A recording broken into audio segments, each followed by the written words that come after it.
ও রানী, কি কষ্ট! আবার জ্বর চলে এলো। একই মহারাজ, আপনার পেটের সমস্যা মাথায় উঠে গেল? আর বলো না গোপাল, এই দুপুর থেকে আমার ধুম জ্বর। কই দেখি দেখি। একই মহারাজ, আপনার পুরো কপাল তো পুড়ে যাচ্ছে। গোপাল, তুমি তো বুঝতেই পারছো আমার যা শরীরের অবস্থা, এই নিয়ে তো আর রাজসভা চালানো সম্ভব নয়। হ্যাঁ, খুব মুশকিল। ঠিক আছে, আমি আমি দেখছি অন্য কোনো কবিরাজের খোঁজ পাই কিনা। অন্য কবিরাজ এসেছিল গোপাল, কিন্তু ওনার পাঁচন খাওয়ার পর তো জ্বর চলে এলো। এ তো হিতে বিপরীত অবস্থা হয়েছে মহারাজের। একটা কথা শোনো গোপাল, আমার শরীর খারাপ বলে এবারে জন্মাষ্টমীর পুজোয় যেন কোনো খামতি না হয়। তোমরা সকল সভাসদেরা মিলেমিশে দায়িত্ব নিয়ে কাজটা করবে। রাজবৈদ্য তো আজকে রাতেই চলে আসবেন। আমি রাজবৈদ্যর বাড়িতে বলে রাখছি যেন অতি শীঘ্র রাজবাড়িতে চলে আসেন। আচ্ছা।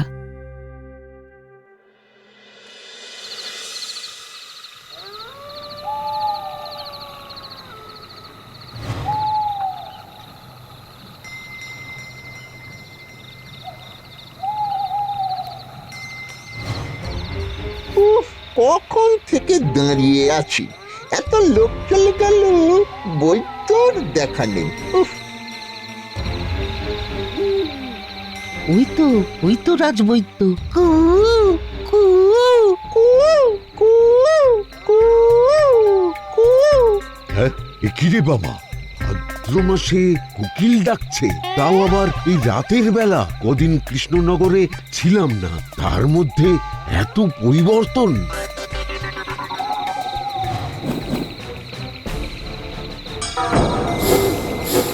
এই এই ছাড় বলছি, ছাড়। চুপ, বেশি কথা বললে একদম উধাও করে দেব। হ্যাঁ।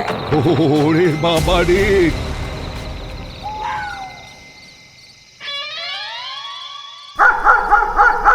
এত রাত হয়ে গেল, এখনো রাজবৈদ্য এলো না যে। না, যাই দেখি, একটু সামনের দিকটা এগিয়ে যাই। আমার মনটা তখন থেকে কেমন কেউ গাইছে।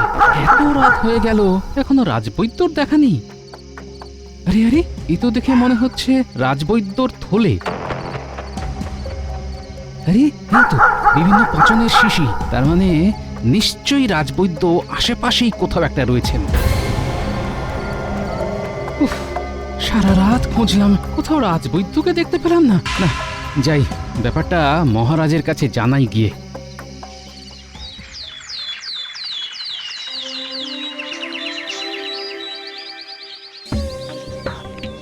মহারাজ, মহারাজ! তোমাদের মহারাজের শরীর তো আরো অসুস্থ হয়ে যাচ্ছে। সে কি, এদিকে বৈদ্যকেও পাওয়া যাচ্ছে না। আমি রাতে বৈদ্যের খোঁজ করতে গিয়ে এটা পেলাম, রাজবৈদ্যর থলে। দেখো, থলে ফেলে আবার কোথায় গেল? আচ্ছা গোপাল, আমি না খুবই অসুস্থ। শোনো, আজকে বেলার দিকে সকল সভাসদদের আমার ঘরে দেখা করতে বলো। আচ্ছা মহারাজ, আপনি বিশ্রাম নিন। আর এই থলে রাজবৈদ্যের বাড়ি দিয়ে এসো গোপাল। আচ্ছা।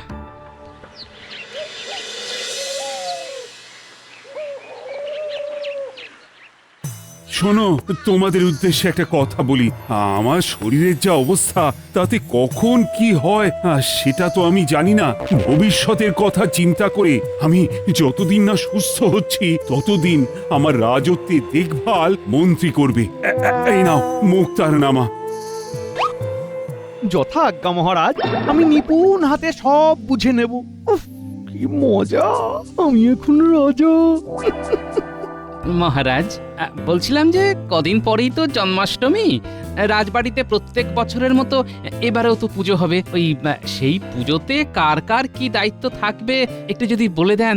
গোপাল, তুমি দশকর্মার বাজার দোকান করবে, সভাকবি আলপনা দেবে, আর পণ্ডিত পুজোর বাসনপত্র সব ধুয়ে মুছে রাখবে। জ্যোতিষী আর অমাত্য, তোমরা দুজনে অতিথিদের নিমন্ত্রণ করবে। সেনাপতি, তুমি গাছ থেকে তাল পেড়ে নিয়ে আসবে। মহারাজ, আর বৈদ্য তো এখনো এলো না। তাহলে আর কোনো চিন্তাই থাকলো না, আমি পুরো দায়িত্ব বুঝে নেব। আপনি মহারাজ এখন নিশ্চিন্তে বিশ্রাম নিন। আমি তো এখন সাময়িক রাজা, আমি সব সামলে নেব। বাহ বাহ বাহ বাহ! সাময়িক দায়িত্ব পেয়ে যেন সাপের 5 পা দেখেছে।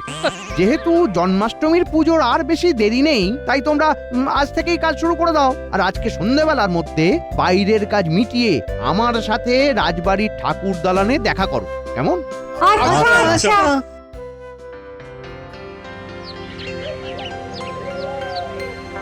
শোনো, রাজবাড়ির শ্রীকৃষ্ণ পুজো বলে কথা, কোনো জিনিস যেন খারাপ না হয়। সেসব নিয়ে কোনো চিন্তা করবেন না গোপাল দাদা। এই সরা পইতে ধূপ ধুনো সব ভালো জিনিস দিয়েছি। কোনো একটা দ্রব্য খারাপ হলে আমি আমার নাম বদলে দেব গোপাল দাদা। হ্যাঁ। আর রাজবাড়ির নাম ডুবে যাবে।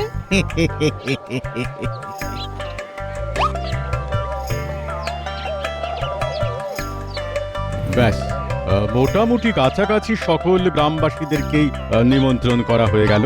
আজকে সন্ধেবেলা মন্ত্রীমশাইকে এই তালিকা দেখিয়ে দেব।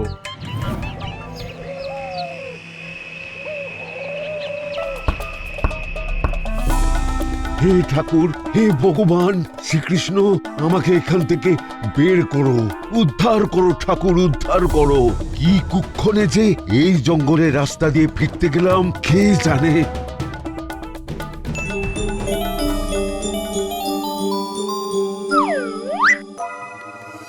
একটা দরজা পেটানোর আওয়াজটা বন্ধ হয়ে গেল না? হ্যাঁ, তাই তো, মরে গেল না তো? চল ঘরে ঢুকে দেখি।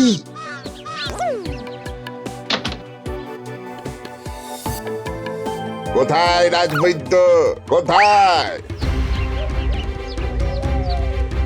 এই পালিয়ে গেল, পালিয়ে গেল, ধর ধর ধর ধর। দূর দূর, ওদের দিয়ে যদি একটা কাজ ঠিক করে হয় তাহলেই হয়েছে। জলজ্যান্ত মানুষটা ঘর থেকে পালিয়ে গেল। আমরা বুঝতে পারিনি মন্ত্রী মশাই আমাদের এভাবে ধাপ্পা দিয়ে পালাবে।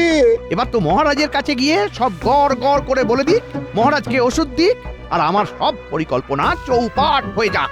আপনি আগে আগেই সব ভেবে নিয়েছেন। আমরা তো মুখ ঢেকেই ছিলাম। বৈদ্য সেইভাবে কিছু বুঝতে পারেনি আমরা কে বা কারা। আর এখন তো আপনি মহারাজ, মহারাজের ঘরে বৈদ্যকে ঢুকতেই দেবেন না। আর যদি মহারাজের জন্য কোনো পথ্য নিয়ে আসে তাহলে সেটা পাল্টে দেবেন।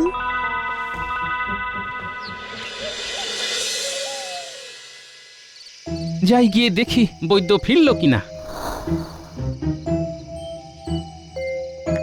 আরে, তুমি ফিরে এসেছো যে? কোথায় ছিলে তুমি? তোমার থলে তো জঙ্গলের রাস্তায় পড়েছিল। আমাকে দুজন বন্দি করে রেখে দিয়েছিল, বুদ্ধি করে পালিয়ে এসেছি। বুঝলাম, মহারাজ ভীষণ অসুস্থ, বাইরের কোনো কবিরাজ বৈদ্যের পথে কাজ হচ্ছে না। চলো চলো চলো। আমি এক্ষুনি মহারাজের সাথে দেখা করতে যাচ্ছি।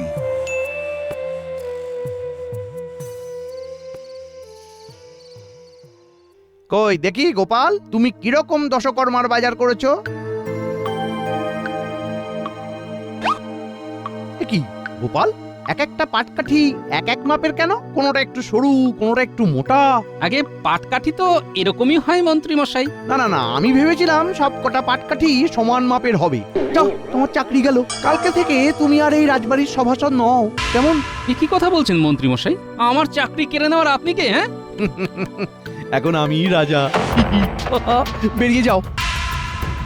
এ কি সেনাপতি, একটা তাল ছোট একটা বড়। বেরিয়ে যাও রাজবাড়ি থেকে, আজ থেকে তোমারও চাকরি শেষ। আমরা আমাদের কাজ করেছি মন্ত্রী মশাই, সকল গ্রামবাসীকে নিমন্ত্রণ করেছি। এই দেখুন তালিকা।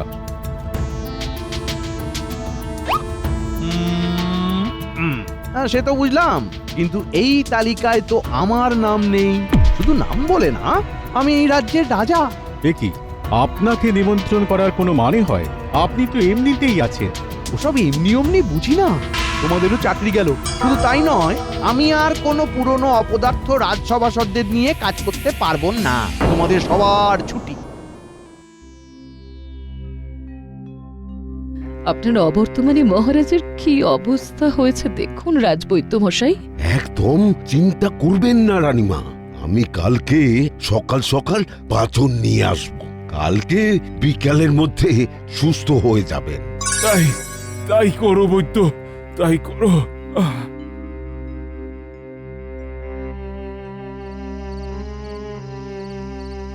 এই একই বৈদ্য, তুমি বিনা অনুমতিতে কোথায় গিয়েছিলে?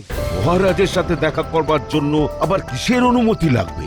উনি অসুস্থ, তাই দেখতে গেছিলাম। কালকে সকালে পাঁচন বানিয়ে নিয়ে আসবো, আর বিকেলের মধ্যে সেরে উঠবেন। উনি এখন প্রাক্তন মহারাজ। ওনার অসুস্থতা চলাকালীন এই রাজ্যের রাজা আমি। কালকে সকালে পাঁচন আমার হাতে আমার বাড়িতে দেবে। হ্যাঁ, আমি নিজের হাতে মহারাজকে খাওয়াবো। আচ্ছা, ঠিক আছে।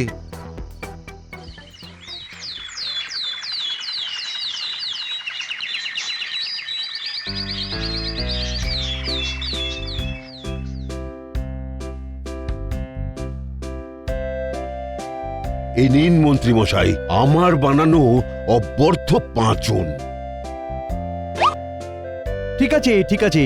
যদি মহারাজের রোগ না সারে, আমি তোমাকে রাজসভা থেকে তাড়িয়ে দেবো বৈদ্য। না না না না না না, সারবে সারবে। বেশ, তুমি এখন এসো। এইবার পাঁচনটা বদলে ফেলতে হবে। মহারাজকে সুস্থ হতে দেওয়া যাবে না।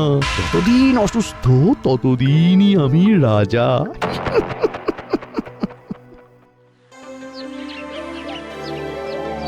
নিন মহারাজ, বৈদ্যের বানানো এই পাঁচনটা ঢকঢক করে খেয়ে নিন তো। আসুন। আচ্ছা আচ্ছা। এ কি, কোনো স্বাদই তো নেই। ওহ, কি কষ্ট। আহ, বৈদ্য যেমন বানিয়েছেন তেমনই তো স্বাদ হবে। চললাম মহারাজ, বিকেলে আসছি। বৈদ্যমশাই, আপনার পাচনে মহারাজ সুস্থ হবেন তো? নিশ্চয়ই হবে। এর আগেও আমার এই পাচনে সুস্থ হয়ে উঠেছেন, এবারেও হবেন। মহারাজের জ্বরটা একবার গা থেকে নামলেই সুস্থ হয়ে উঠবেন। জন্মাষ্টমীর আগে মহারাজের সুস্থ হয়ে ওঠা খুব দরকার। মন্ত্রীমশাই ক্ষমতা পেয়ে আমাদের সবার চাকরি খেয়েছেন। এবার আমার দেওয়া পাচনে মহারাজ সুস্থ না হলে আমার চাকরিও খাবেন। তুমি নিজে হাতে মহারাজকে পাচন দিয়ে এসেছো তো? তাহলে তো ভালোই হতো। মন্ত্রী ওনার বাড়িতে নিলেন, বললেন উনি খাওয়াবেন। আমার রাজবাড়িতে ওনার অনুমতি ছাড়া প্রবেশ নিষেধ। কি যে শুরু করেছেন।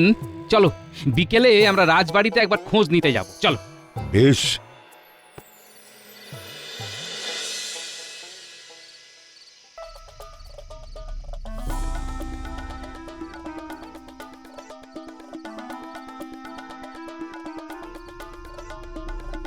একই বৈদ্য আর গোপাল, তোমরা আবার এখানে এসেছো কেন? মহারাজের খোঁজ নিতে এলাম। তোমার পাচনে কাজ হয়নি বৈদ্য।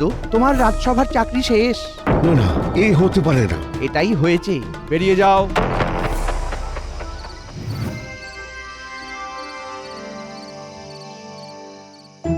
আমি নিশ্চিত, হ্যাঁ হ্যাঁ, আমি নিশ্চিত মন্ত্রী মশাই ওই পাঁচন মহারাজকে দেননি, নইলে মহারাজ সুস্থ হতে বাধ্য।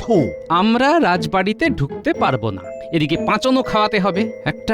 একটা উপায় ভাবতে হবে, বুঝলে? কি করে পাচন খাওয়ানো যায়।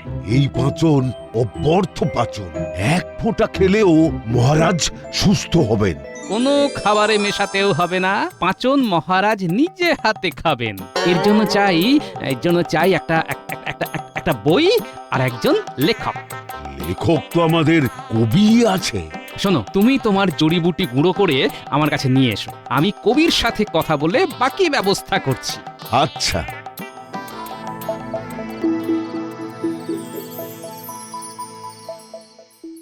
কি সভাকবি, পারবে তো? নিশ্চয়ই পারবো। মহারাজের সাথে সাথে আমাদের জীবন মরণ এতে লুকিয়ে। ভগবান শ্রীকৃষ্ণের জন্মতিথি আসার আগে মহারাজকে সুস্থ করতেই হবে।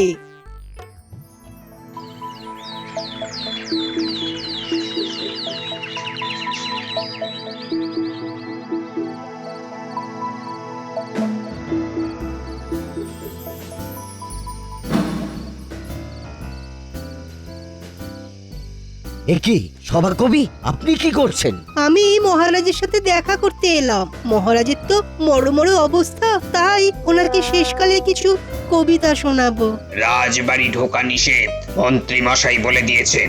ঠিক আছে, তাহলে মহারাজকে বলো এই বইটা যেন উনি নিজে মানে বুঝে পড়েন।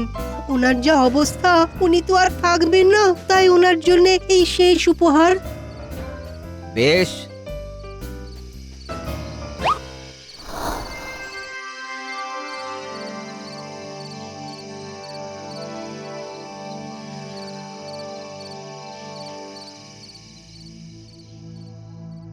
কবি ভালোই করেছে। এমনিতেই তো এই কষ্টে চোখে ঘুম আসছে না। দাও দাও বইটা পড়ি। আমাদের রাজ্য স্বর্গরাজ্য, কৃষ্ণনগর নাম, মহারাজা কৃষ্ণচন্দ্রের এই রাজ্যেই ধাম। বাহ বাহ বাহ, কি সুন্দর কবিতা লিখেছে। হ্যাঁ,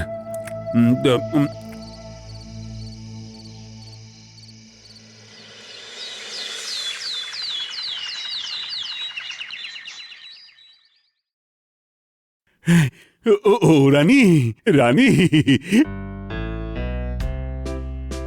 আমি একদম সুস্থ। বলেন কি? হ্যাঁ রানী, একটু জ্বর জ্বালা কষ্ট কিচ্ছু নেই। একই শুয়ে পড়ুন মহারাজ। আমি এখন সম্পূর্ণ সুস্থ। কি করে? এই তো কালকেও অসুস্থ ছিলেন। হ্যাঁ, এখন আমি সুস্থ। তার মানে এখন থেকে আমি আবার রাজা। তুমি যাদের যাদের চাকরি থেকে বরখাস্ত করেছো সবাইকে এক্ষুনি রাজসভায় ডাকো। এই মাটি করেছে, কিন্তু কোনো কিন্তু না। সবই প্রভু কৃষ্ণের আশীর্বাদ। প্রভু তুমি আছো প্রভু। দূর দূর, ভাল লাগে না। কত পরিকল্পনা, সব চলে। দূর। মহারাজ, আমি জানতাম আপনি সুস্থ হবেন। আপনি কাল কবির দেওয়া বইটা পড়েছেন তো? হ্যাঁ। হ্যাঁ, সবই ওই বইয়ের লীলা। মানে? মানে ওই বইয়ের প্রত্যেক পাতায় পাতায় বৈদ্যের বানানো পাঁচনের জড়িবুটির গুঁড়ো মিশিয়ে দিয়েছিলাম। আপনি তো বই পড়ার সময় থুতু দিয়ে পাতা উল্টান। এটা আমার একটা মুদ্রা দোষ। ওই দোষী গুণ হয়ে গেছে মহারাজ। কিন্তু আমাকে যে মন্ত্রী বৈদ্যের দেওয়া পাঁচন খাওয়ালো, কই তাতে তো সারলো না। উনি আদৌ আমার দেওয়া পাঁচন দিয়েছেন কিনা সন্দেহ, কারণ আপনি সুস্থ না হলে তো উনি রাজা থেকে যেতেন আর এভাবে সকলের ওপর অত্যাচার করতেন। সাবাস গোপাল, তোমার কি বুদ্ধি। শোনো মন্ত্রী, তোমাকে অনেক শাস্তি দিয়েছি, এবারে আর দেব না। আগামীকাল তো জন্মাষ্টমী। হ্যাঁ, এবারে জন্মাষ্টমীতে রাজবাড়িতে ভোগ রান্না হবে, লোকজন পাত পেড়ে খাবে, আর তারপরে তুমি সমস্ত বাসন পরিষ্কার করবে। আর গোপাল সেই সব তদারকি করবে। এটা উচিত না। আমি বুঝবো কোনটা উচিত আর কোনটা অনুচিত। তুমি আমার অসুস্থতার সময় সকলের সাথে যে দুর্ব্যবহার করেছো, এটাই তোমার শাস্তি। তোর প্রত্যেকবার গোপালের জন্য আমি ফেঁসে যাই।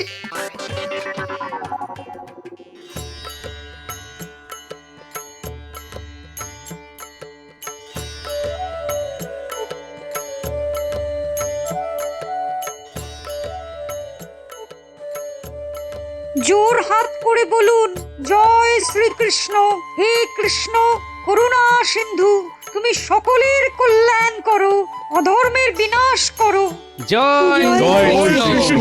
হে কৃষ্ণ করুণা সিন্ধু, সকলের কল্যাণ করো, অধর্মের বিনাশ করো।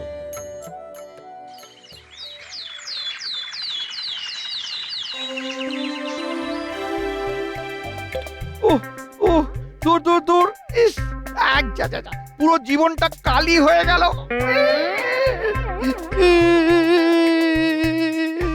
দেখলেন তো, সবই গোপালের লীলা। ঈশ্বর হোক বা মানুষ, হ্যাঁ।